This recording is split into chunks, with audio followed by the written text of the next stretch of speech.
Daniel chapter 2 verse 44 mao kinag-ingon didto, and in the days of these kings shall the God of heaven set up a kingdom which shall never be destroyed, and the kingdom shall not be left to other people, but it shall break in pieces and consume all these kingdoms, and it shall stand forever.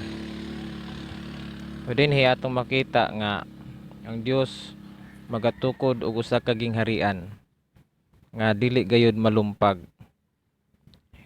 God of heaven set up a kingdom. So importante nga ikaw isip tumutuo sa Dios, dapat magpasakop ni ini nga gingharian. Kay kung dili ka magpasakop ni ini nga gingharian, but pasabot na ka sa kangit-ngit.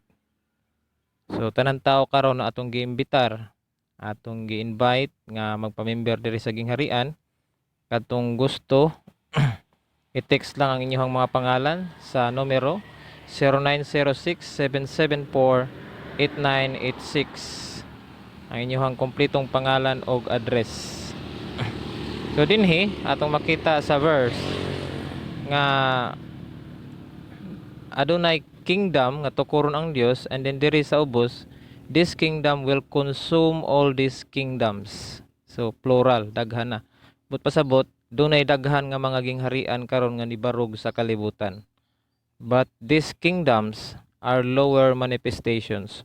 Although kana sila nga mga gingharian, nitawag po na sila sa Dios, but that kingdoms will be consumed by the real kingdom. Nga dunay hari nga higher manifestation. Nga gitawag siya Most High King. So kining mga kingdoms diri sa ubos, all these kingdoms which is being consumed by the higher manifestation kingdom, pwede nga kini nga mga kingdoms nagtawag gihapon sa Dios. So nga ang uban man gud mingon nga Brad, ang among gingharian karon nagtawag naman pud og Dios. So maluwas na pud ko ni ana siguro. Paigo na siguro ri. Di na mi mosakay diha sa imong gingharian. So kana siya sayop. Kay dapat mo submit ka diri sa higher kingdom. Diri sa Most High King. Kanang imuhang gingharian nga gibarugan karon, although nagtawag na siya og Dios, but that is a lower manifestation. Dili na siya ang gingharian nga gitukod sa Most High King. So asa ba magsugod ang tinuod nga gingharian nga gitukod og Most High King? Diri sa Salmo 50 uno nga ri sa 3, 4 ug 5 atong makita kung asa mo abot ang Dios aron sa pagtukod sa gingharian. Awit 50 uno nga ri sa 5. Ang makapangyarihang Dios, ang Dios na Panginoon ay nagsalita, at tinawag ang lupa mula sa pagsikat ng araw hanggang sa paglubog niyaon. Mula sa Sion, nakasakdalan ng kagandahan, sumilang ang Diyos.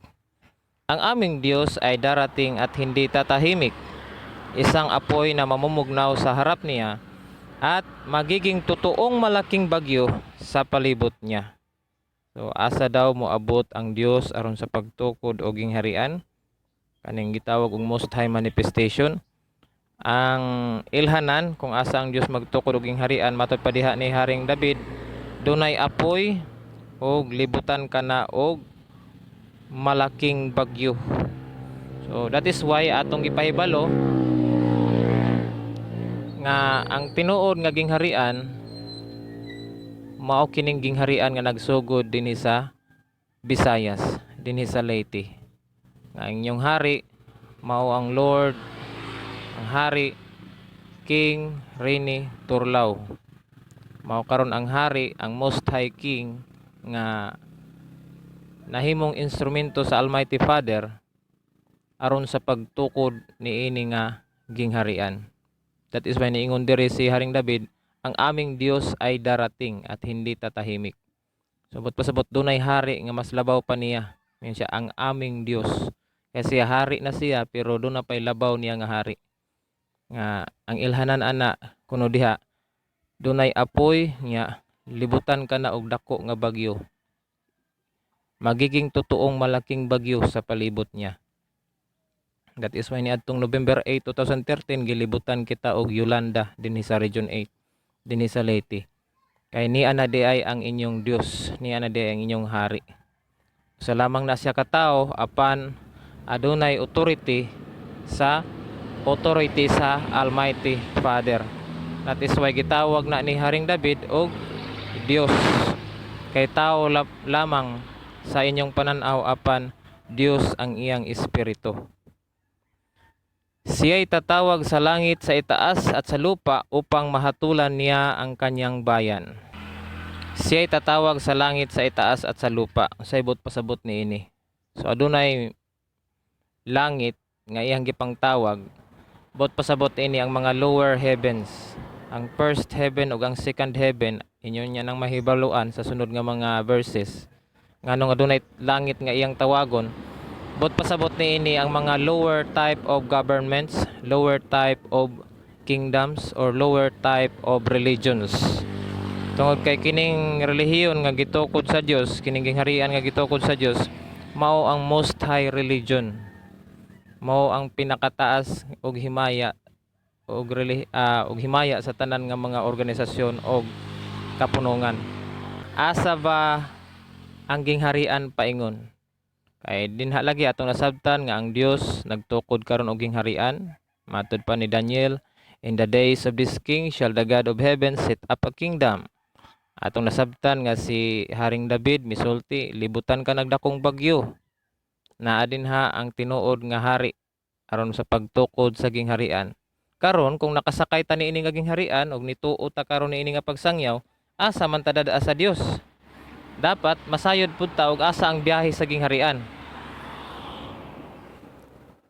Unang Korinto 15:24 mingon siya diri, then cometh the end, when he shall have delivered up the kingdom to God even the Father, when he shall have put down all rule and all authority and power. So then cometh the end, moabot ang katapusan, when he shall have delivered up the kingdom, sa dihang itugyan niya ang gingharian, asa man? To God even the Father. So klaro og sigurado ang atong kaluwasan kung nakasakay ka diri sa gingharian. Tin-aw nga mabasa sa unang Korinto 15:24 nga gingharian dili ka nang imuhang church. Ang uban karon dili man motuo sa atoa. Dili man kita ang nagsulti ni ana lang, dili man kita ang nagsuwat lang ni ana. Si Apostol Pablo nga apostol ni Jesus Christ nga gingharian ang ihatag ngadto sa amahan. So kung nagsalig ka lang sa imong church, dili ka magpasakop diri sa gingharian, diha ka nasipyat, diha ka nasayop. So dapat kung member ka karon og usa ka church, pwede ka man pod magpa-register nga mahimo kang membro diri sa gingharian. So, atong ipaubos ang atong kaugalingon kay ang uban karon medyo tag-as kayo og mga garbo, dili na mamati, magpakabuta og bungol na. Asa man pod paingon katong mga tao nga dili makasakay sa gingharian apan mga relihiyoso. Doon na may mga relihiyoso karon nga nakabati sa tuwa, tag-as kay garbo, dili na motuo, ay nagsalig na lang lagi sa iyang church. Asa man sila paingon sa sunod nga kinabuhi? So doon ay gisulti si Apostol Pablo kung asa kadtong nahimutangan sa amahan. Asa kadtong paraiso kundiin nakita ni Apostol Pablo ato adidto ang balay sa amahan. Ikaduhang Korinto 12:2, It is not expedient for me, doubtless, to glory. I will come to visions and revelations of the Lord. I knew a man in Christ above 14 years ago, whether in body I cannot tell, or whether out of the body I cannot tell. God knoweth.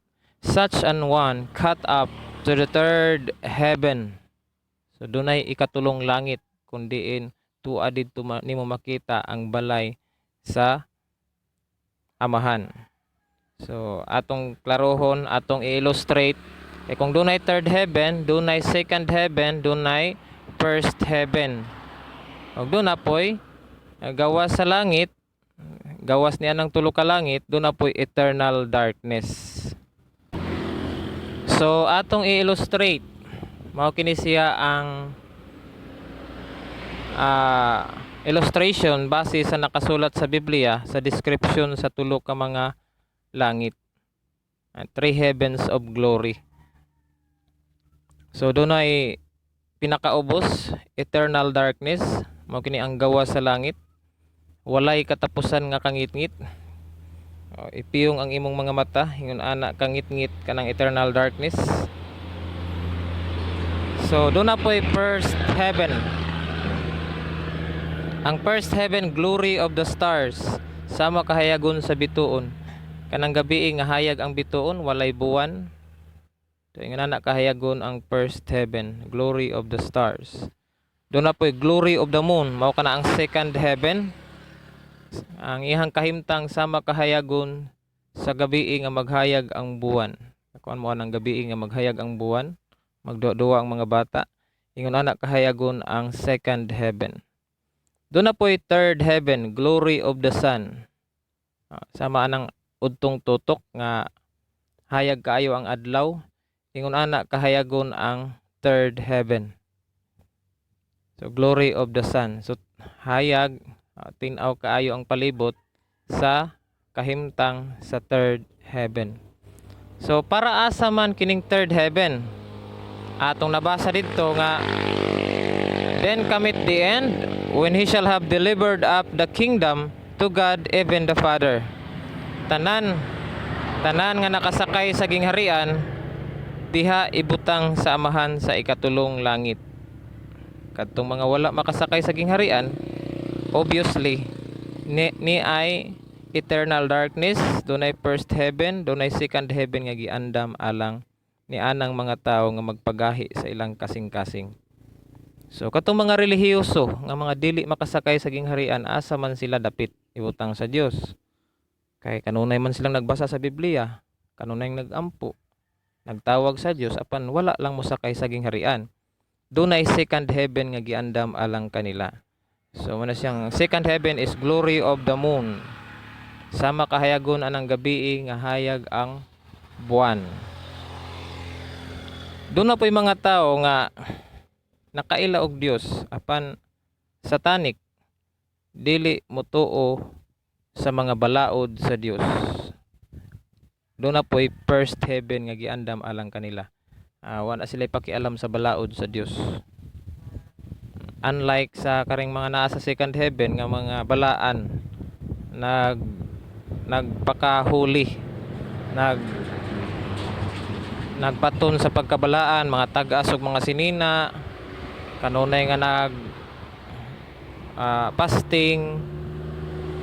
Kaso nga lang wala sila monunot sa tinuod nga gingharian diha sa Most High King nga gitagna ni Propeta Daniel. Dinhi sa gingharian nga atong sangyaw karon, dili sila ganahan ini. Doon na sila kaugalingon nga desisyon. So doon na po'y mga tao nga dili mo tuog Dios. Nakamatikod mog tao nga moingon nga ang Biblia sinuwat lamang na siyag tao, wala may Dios, di man na tinuod si Jesus Christ. Pagkamatay ana nila, doon na po'y eternal darkness nga giandam alang kanila. Kanang pinakaubos, eternal darkness, walay katapusan nga kangit-ngit. Ipiyong ang imong mata, ingon ana kangit-ngit ang eternal darkness. So hopefully atong nasabtan kay base sa atong ilustrasyon, wala kita maghukom nga base lamang sa atong kaugalingon, kundi this is biblical.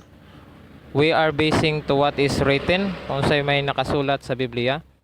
So ato siyang hunahunaon kung asa nato dadon ang atong pamilya.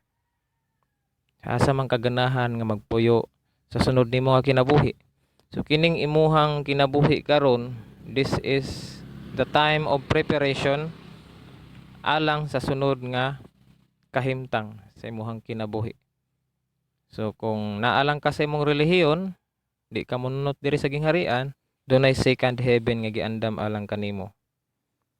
Pero kung nagampo ka lang diha sa balay, wala pug kay relihiyon, wa ka magsunod sa mga balaod, doon na po'y first heaven, glory of the stars. Kung wala kay Dios, di man tinuod ng Dios. Pagkamatay nimo, wala gid kay makita. Mura og Bartolina, dunay eternal darkness nga giandam alang kanimo. Pero kung magpakumbaba ka, magpaubos ka sa imong kagalingon, bisag taas ka na kaayo nga rog propesyon, magpamember ka diri sa gingharian, dunay giandam ang Dios nga third heaven alang kanimo, glory of the sun. Atuwa dito ang paraiso ug ang balay sa Dios, tuwa nimo didto makauban si Jesus Christ ug ang atong heavenly Father. Atong walay katapusan nga amahan, imong makauban didto sa malipayon nga gobyerno sa Dios. Mao kini ang nakasulat kay moingon man sila nga Brad, di ba nakadawat naman mi og kaluwasan sa dihang nabunyagan mi. Di mi malangit nga nabunyagan nami nga daghan namig nadawat nga blessings gikan sa simbahan. Pero di lang gyud mi mosakay diha sa imong gingharian. So mao ni gisulti diri ni Hesus alang ni adtong mga tawo nga magpagahi. For unto everyone that hath shall be given, and he shall have abundance. But from him that hath not shall be taken away even that he hath. So shall be taken away. Kuhaon daigikan kanimo kanang blessing, kanang kaluwasan, kanang redemption nga gihatag ni Hesus sa imuha supposed to be sa imuhang pagpabunyag. Kuhaon na ni Hesus sa imuha. Tungod kay nakabati ka na unta sa Most High Messenger, nakabati ka na karon sa hari, pero nagmagahi ka, ang paingnan nimo dunay gisulti diri sa Mateo 25:29 ug 30. And cast ye the unprofitable servant into outer darkness. There shall be weeping and gnashing of teeth. So kinsa ang dadon sa outer darkness katong walay katapusan nga kangit-ngit? Kanang mga unprofitable servant, walang kabuluhang alipin. Isa man ang mga walang kabuluhang alipin, kanang ang ilang panahon ug oras karon gihatag lamang nila sa ilang trabaho, gihatag lamang nila sa ilahang kalipay, malipay lang ang ilang kaugalingon, matagbaw lang sila sa ilang kaugalingon, paigo na.